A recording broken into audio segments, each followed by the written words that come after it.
Story बहुत new है भोजपुरी के हिसाब से, something very different, something very new.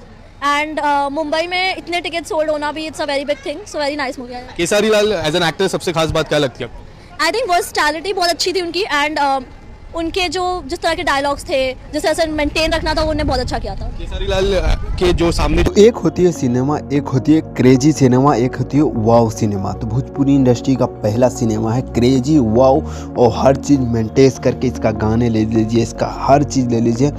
Crazy level के ऑडियंस, क्रेजी लेवल के भीड़ लगा रही, मतलब पब्लिक इस फिल्म पे मुंबई में। यार मुंबई का ये आप लोग थोड़ा सा क्लिप देखें, क्रेजी फैन, मतलब यार मुंबई में इस तरह से हाउसफुल हो जाना बहुत बड़ी बात होती है, बहुत बड़ी नहीं बहुत बड़ी बात होती है। मतलब कि इस फिल्म को ओ हाइप मिल रहा है, प्यार सपोर्ट सब मिल रहा है, और प्रमोशन के नाम पे इन लोग क्या खेल रहे हैं, कुछ नहीं। कौन प्रोड्यूसर है, कौन डायरेक्टर तो अपने तरफ से कोशिश पूरा करने की कोशिश किया, लेकिन प्रोड्यूसर प्रमोशन के नाम पे हग रहा है भाई, हग रहा है, कुछ नहीं कर रहा है यार।